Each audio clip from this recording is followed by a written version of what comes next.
Good afternoon, everybody. Welcome into the Winklerverse. It is August 28th. It is a Thursday. I'm very much just free and I have some time here. I took a few days off of work for the extended Labor Day. We're going to come back with the Bart Winkler Show season premiere on the Infinity Sports Network on September 2nd. But the question is, do I need to work tonight? Maybe. I'm not gonna. But if there was ever a day, it would be today, as maybe you haven't even heard. If you haven't, how? It's in the title of the video and on the podcast. Micah Parsons is a Green Bay Packer. Micah Parsons is being traded to the Green Bay Packers.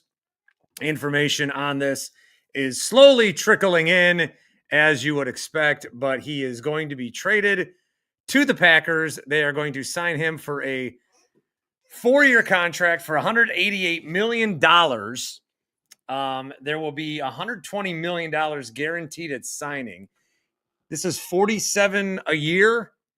If I, one, do the math right, two, remember what I saw 5 minutes ago, he is the highest paid non-quarterback in NFL history. Now, what did we give up? When a trade like this happens, I don't know that it matters. When a trade like this happens, you're just kind of like, fine. What did we give up? Okay, well, remember when we signed Josh Jacobs and thought we had Josh Jacobs and Aaron Jones? We did give up a player, and it's Kenny Clark. Kenny Clark, defensive tackle, who I think he's not gotten the benefit of the doubt, or really the admiration that he deserves. He's a 3-time Pro Bowler, if that matters to anybody anymore. First round pick, of course, back in 2016. Guy's been here a long time. He'll be 30 in October. Remember, they drafted him very young, but he is going back to the Dallas Cowboys in this deal, along with 2 first-round picks. I would have to assume that it's next year's first-round pick and then the year after that. So 26 and 27, which, again, this is totally fine. I can't understand, and I don't think there will be. Like, if you see anybody on the radio or a podcast or whatever, if you see anybody saying that they don't like the trade or they gave up too much, they're either like, I would investigate them. This is a trade like you have to do. This is almost like Damian Lillard being traded to the Bucks with a much like higher floor. Even though at that time you thought there's no way that this could not work. It's Giannis and Dame. Of course it's going to work. This is different. Micah Parsons, 26 years old. He's arguably the best football player defensively that the league has. And he is now a Green Bay Packer. Bet on him the other day to win the Super Bowl. 18-1 odds. Just threw a little 50 spot on it. I would think that those odds change. I'll try to find those here. But they should be considered the NFC North favorite for sure. I think there's going to be a lot of people that were going to talk about the Packers and say, yeah, Jordan loved this. 9.5 wins. A lot of people are taking the under. They think 9 wins. That's going to be shattered. Or that's going to go up probably to 10.5. I mean, Micah Parsons is that big of an impact player, somebody that this defense has not had for a long time. We talked about on this week some hypotheticals of what it would look like if Micah Parsons is there. So that is something we recorded yesterday, but it's still, I'm going to just still listen, or hope you listened already. Brewers lost today, by the way, if anybody, that was we're following the game. I went to the game with my kid and some of his buddies, and it's the 8th inning. I'm in the car, and I went to check the traffic, and I got a text, it happened. And I thought that was a lot of different things that could have been. But it was a good one. It was Micah Parsons being traded to the Green Bay Packers. The Potato Sisters say, Lucas says, no way. Mark says, OMG. Tyler says, amazing. Taylor says, they lost, Dallas did, Luka and Parsons in the same year. Gerard says, John Kuhn was onto something. Inadvertently, he had no idea what was happening. Tyler says, when Paul checks his TiVo tomorrow, he will be shocked. Mr. Positive, way to go, Alberto. Freedom Boner, this is wild. Corey, it happened. What's it? Who's he? We'll talk about it after this message from Nice Ash. Brewers kill 823. Still not getting to NFC Championship, unfortunately. Get out of here with that. Tyler, groined up. Rick, Cowboys smart. Their tiny window was closed. Won't win a thing with Prescott at the helm. Portland native, I'm losing my... You did a poop emoji. I can't share it. Are we? Oh, there it is. I thought I was being censored around here too. Let me just double check that I'm not. Shit. Good. Dave, this is fun. This is a big day, and I'm going to celebrate all day. Oh, wait. I have a meet and greet with the teacher coming up in 30 minutes or so. Micah Parsons, Green Bay Packer. Tyler says, you lied. I believed you when you said the Packers weren't trading for him. So let's talk about that. Let's talk about Bart's, Uncle Bart's. Let's talk about how I've been the last month, 2 months, really. I have said that all holdouts end with the team and the player coming to an agreement because we've seen it happen so much. We've seen it happen with Brandon Ayuk and the Niners, a couple different cases. Nick Bosa. We've seen it where Lamar Jackson threw out a trade request. We've seen that happen. We've seen a lot of different scenarios happen. I think Myles Garrett broke me. I think Myles Garrett broke me.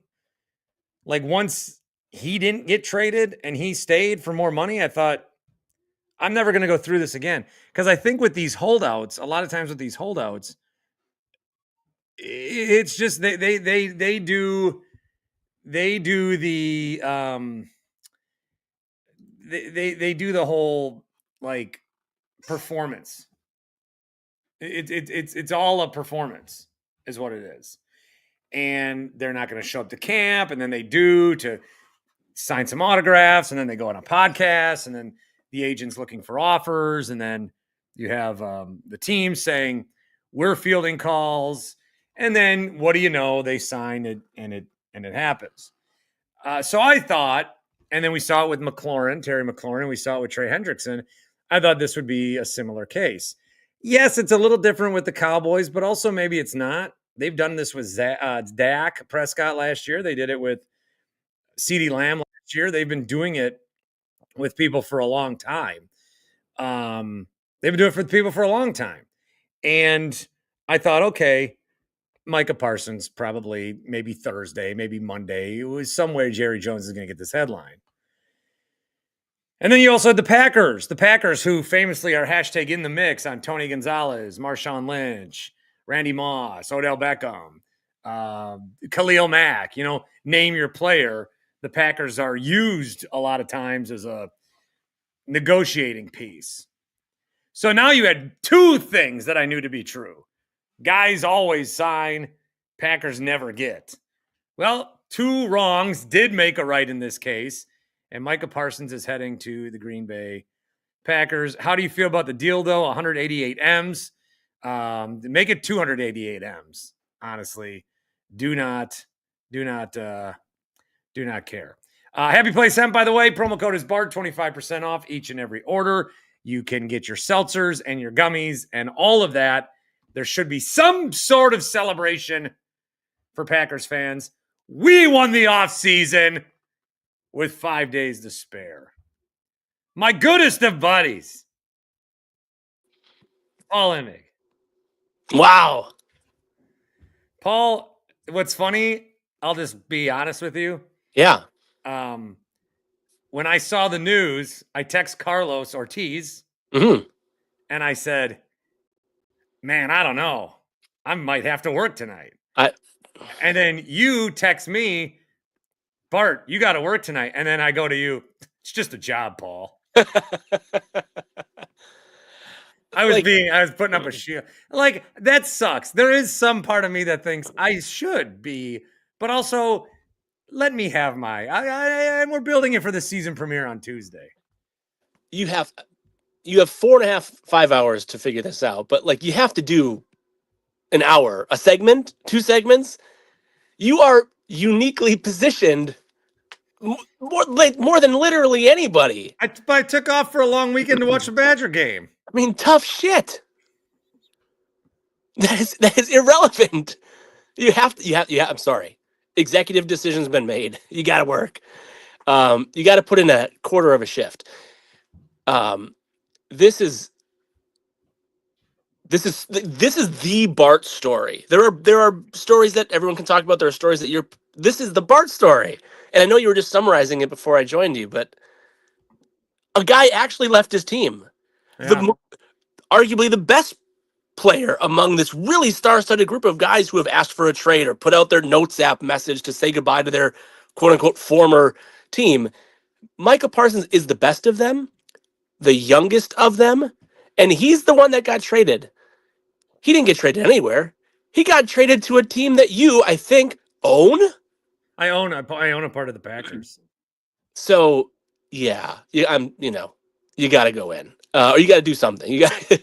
I'm not sure who's on right now. Is Gelb on right now? You should be on with somebody, something, instead of just talking to me. But I'll enjoy our time while I have you. I don't know. I mean, I appreciate it. I was getting some texts and some emergency pods, and I'm like, I'm driving home from a Brewer game.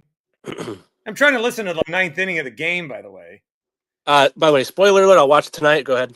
Okay, so I'm trying to listen to the last inning of the game, and then I'm also like, shit, I need to pay attention to this. And now I'm driving with 2 kids in the back, and I'm like texting people on my phone, because this is something that needs to, I mean, you got to talk about it now. You do have to talk about it now. And you were saying something just before you brought me in about how this happened so close to the start of the season.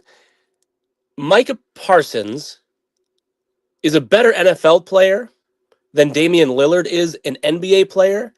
But it is interesting to me, it came to my mind as you were saying it, that this happens just like the Lillard trade, like really late. And you said the Packers won the offseason. That means obviously very little. I mean, how many off seasons have the Bears won? A lot. How many actual seasons have the Bears won? Very little. So winning the offseason means nothing. But the Packers just annihilatedly, like by leaps and bounds, just won the offseason. It's not close. There's nothing else. Are they not the NFC favorite? So now it turns into an I know you've been like literally yesterday. You were like the hold on. Spark Guy's here. I see him laughing in the bottom. No. Can I just finish? Yeah, go ahead. You can laugh. I don't know what you're laughing at. One about. Comment. I'm not at a comment. That's all. Go ahead. I'm sorry. I shouldn't laugh. They are the NFC North favorite for sure. For sure. And then if you still want to give it to the Eagles, that's fine. But there's a lot of people that think the Packers are going to win 9 wins and have the 7 seed. They got to. I mean, that's over. This is Super Bowl. Look. Yes. LaFleur's already pissing me off. They got no excuses now. You lose it in the divisional round, quit. I want to hear from Spark Guy too. Let me just do one or two quick things, and it's all you. You were literally yesterday still being they're going to blow this in the playoffs guy, which fine. But in terms of this being the all-in move, they don't now own their next 2 first-round picks. That's not normal. Teams don't trade multiple first-round picks in back-to-back years without being all in.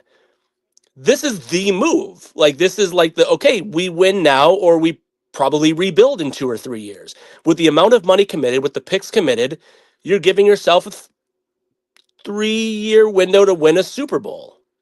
And that's awesome. Like, there can't be a single, like, Bart, me, you and Grant talked about yesterday. Like, there is no price too big to pay for Micah Parsons. And we all agreed.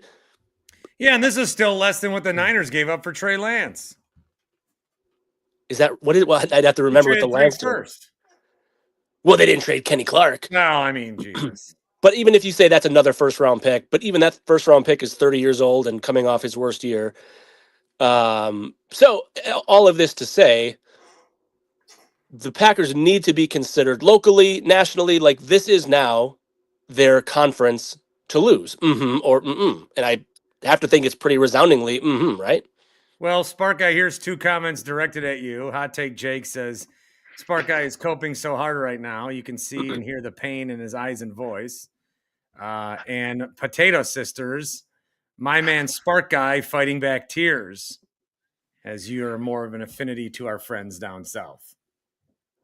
Thoughts? I think that everything that was just said is completely true. I think as I would say, somebody that's not biased by the Packers, and I don't like them, but that said, I play it even with them.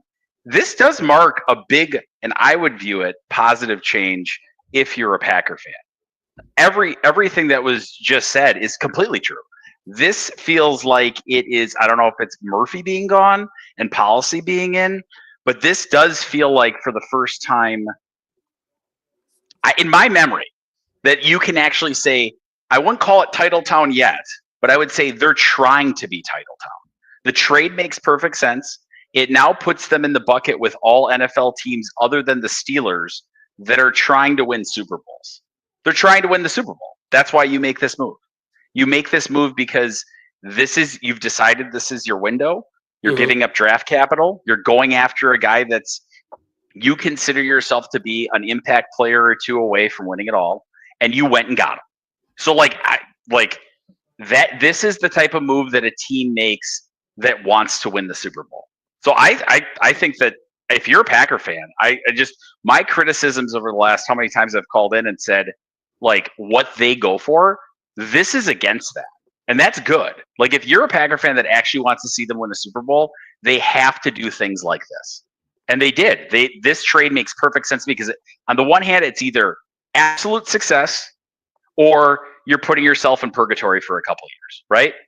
Like, but that's good. You want to win Super Bowls, right? Not that their first round picks are immediate impact guys anyway, the way they draft. So a couple of things I want to respond to on Spark Guy said real quick. One is, this is not the same as the Phoenix Suns ownership, right? With Matt Ishbia and like the Packers aren't. But this is like, to your point about mentioning Ed Policy's name, I don't know to what degree that would play a role in a situation as unique as Green Bay and the Packers and the way it's structured. But it kind of feels like Matt Ishbia just bought the Packers and he wants his big splash move. I mean, I tend to, like, I don't know the degree to which it played a role, but a new president, quote unquote, like de facto head of the team, comes in and they trade for a 3-time defensive player of the year finalist who is 26 years old in his prime and give him the biggest non-QB contract in the history of the league. That's uniquely timed, let's say. If it has nothing to do with the transition it's uniquely timed, coincidence or not. And I think Bart and I are starting to believe less and less in coincidences as we get older, and that those coincidences don't actually mean something. So my first comment was about Ishbia. Number 2, I think, like, when you say, like, well, a team that wants to win the Super Bowl, every team wants to. I know that's just repetitive. It's not a big. Very few teams would have not done this deal.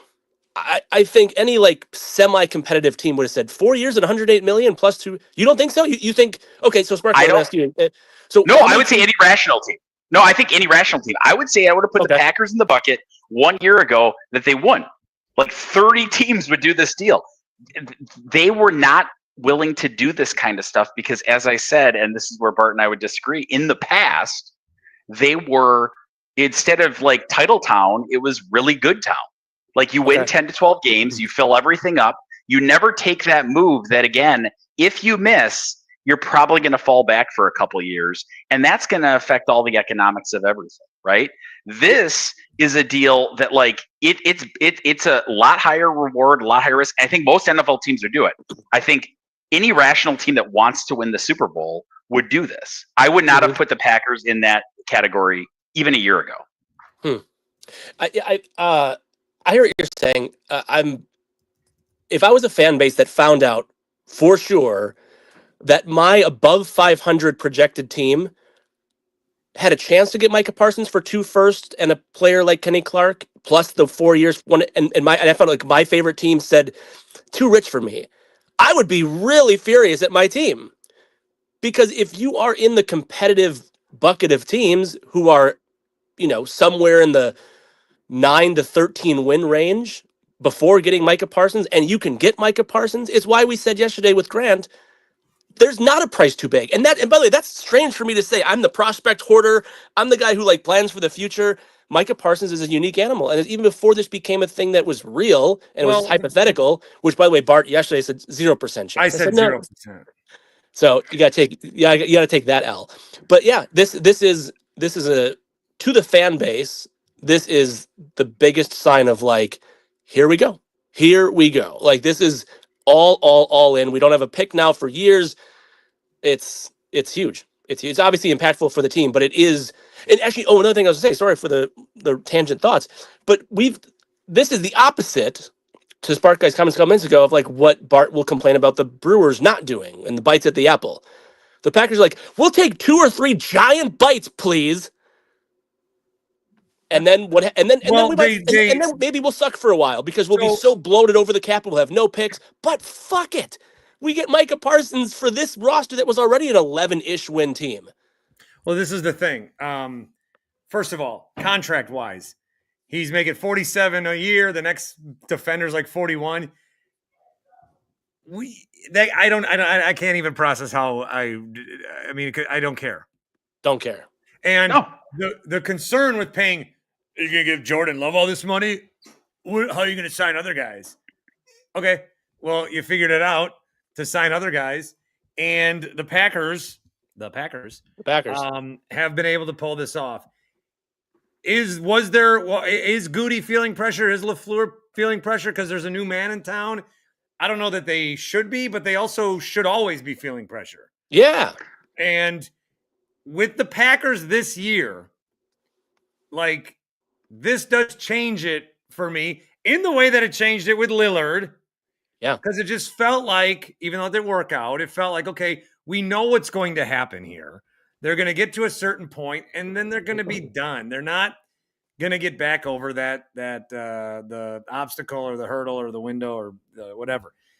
This is a team that was going to win 10, 11 games, take second, win the NFC North based on what Detroit did. They're going to win a wild card game, and then they're going to lose in the divisional round. If that's too much, Spark Guy, that's the ceiling though. So if you this is a team that was going to make the playoffs before this, regardless. Maybe they win 9 games. Maybe they're the 7th. I'm talking to Bart. This is a team that's going to make the playoffs, and the furthest they would get is the divisional round. I believe in Jordan Love. I don't believe in Matt LaFleur. I still don't believe in him. This changes that, and you're running out of excuses also. So it's not like you've just traded, when you have Jordan Love and okay, he was a backup and now he's starting, you still get you want to be good right away, but you still get some time to work with them, and you're not demanded a Super Bowl right away. Other than a ramp up of let's be in mid-season shape for Parsons, you got the best defender in the league here now. So you put him where you need to put him. Yeah, and he's 26. You put him where you need to put him. You don't have okay, well, it was a year. It was the first year with Luka and LeBron. We're figuring it out. You don't get that. No, you don't. You got Micah Parsons at the beginning of a season before you take your first snap. The expectation is absolutely Super Bowl appearance or bust. Yes. Mm-hmm. Now, if they lose that game, we'll talk about it then. Sure. But they need to get to Matt LaFleur, who's had 2 MVP seasons of Aaron Rodgers, by the way, and a good season and an injured season of Love. He he is running out of excuses. So we've mentioned the Lillard thing a couple times, and again, Parsons is a better NFL player than Lillard is NBA player, though they're both great at their respective sports.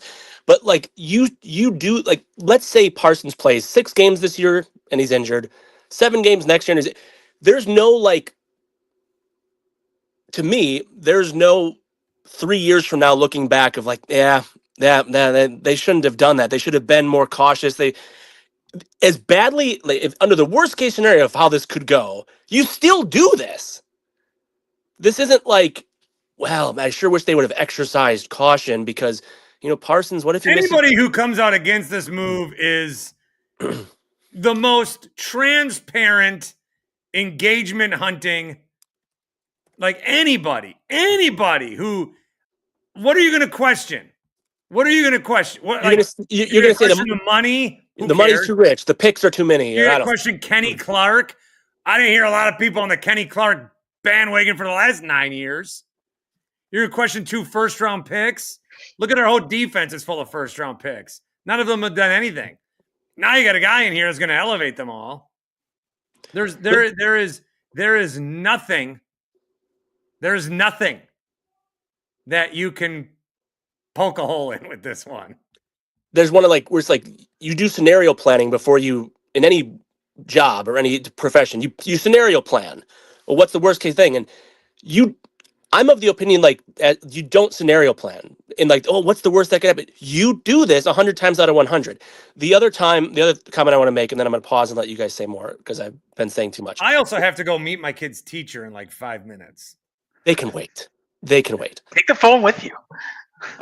I want you to actually can you keep doing this while you're there? Like, hey.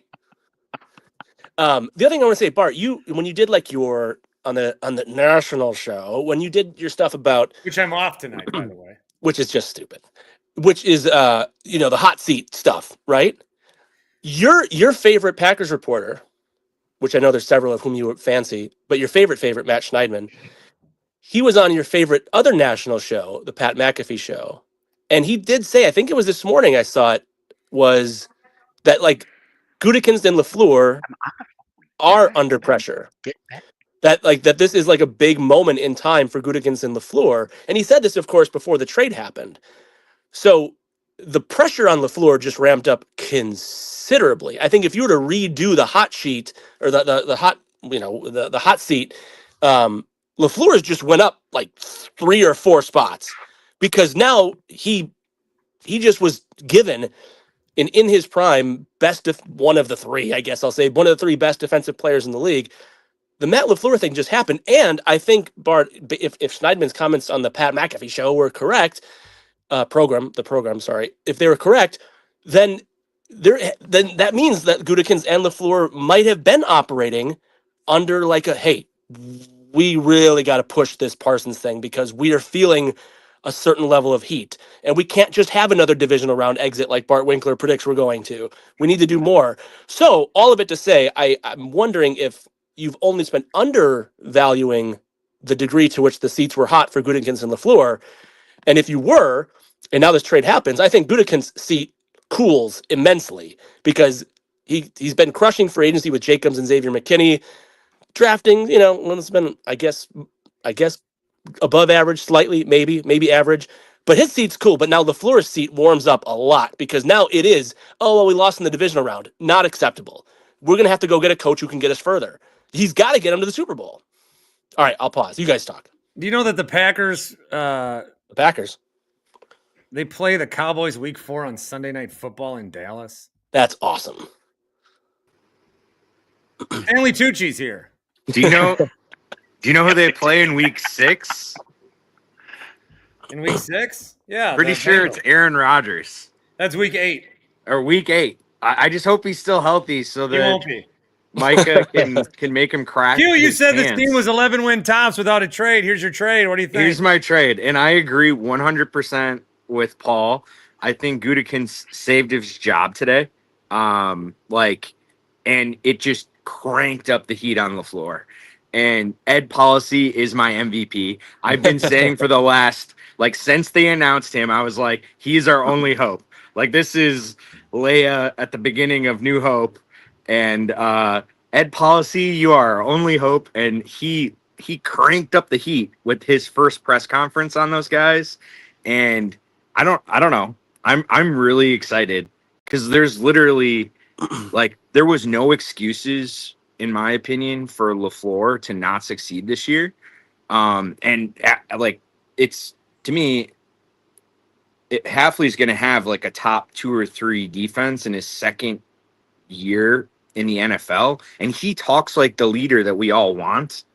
I'd be shocked He's a if leader. we, yeah, I would just be shocked if he's not the head coach of this team next year. That's no, That's my guess. I wonder if Goody's like, yeah, like LaFleur. I don't know. Is Goody like LaFleur? Does LaFleur like LaFleur? I don't think so. I think he has some negative self-talk going on. He needs to go to therapy. Does LaFleur like LaFleur? 414-799. Will he be able to handle Parsons? I just think, and I'm going to close out, and I got to jump, but I'll say one thing. Will he be able to handle him? That'll be the story. Because I agree with everything everyone said is like, this is the move you make when you want to win a Super Bowl. There's no qualms with the move. The downside is that you fall off a bit if it doesn't work out. If Parsons gets hurt or LaFleur can't handle the situation. The only thing I would say, and that's why I was laughing, Bart, tapping the brakes, we also have to remind ourselves, in the last 3 years, this is a team that if not for playoff expansion, would not have made the playoffs. If not for that 7th seed, they would not have made the playoffs. So, like, they've been an average to decent team at times, but he is something that hopefully gets them, for Packer fans' sake, to the next level. But to say that they are now Super Bowl favorites or NFC favorites, when you start looking at a team like the Eagles, you look at a team even like that's retooled, but like a team that's always bouncing back, the Niners, like, to just say they're the clear favorite, that is what. But the move was not what I was laughing at. Part. The move makes perfect sense. It is completely un-Packer-like. If you're a Packer fan, you got to at least be hopeful. They're trying to be title town, right? What? Who had a worse day than the Bears quarterback today? This guy has So raining lame. on this. No one's raining on this. We're excited. No one's raining on this. We're having joy. No one's raining on this. Yeah, so much joy. This is a great day. Yeah. I mean, is this going to lead the national show, Bart? I'm off. What national show? You're off? Why do I have to go to the whims of what happens? Because there's once in a generation moves that you go into work for. I'm doing this. All right. I took off also, to watch the Badgers play Miami.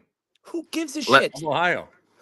Do you guys, let me read you the cap hits. I got to gear up for an 11-week football season where I'm not taking a day off. Do you know the cap hit for Kenny Clark this year was going to be $20 million, and then it's $31 million next year?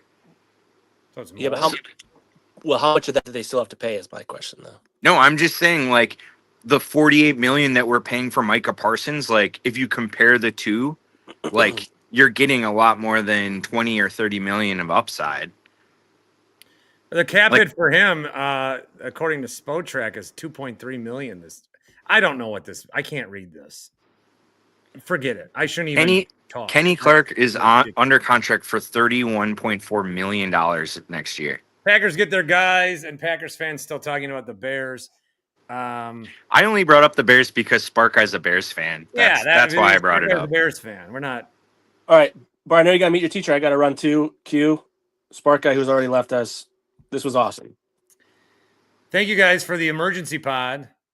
The season premiere of the Bart Winkler show on Tuesday. I will see. Maybe I'll call in. All right. This is awesome. Enjoy it. Have fun. Packers beating the Lions. Get in your Super Bowl bets. Thanks for stopping into the Winklerverse.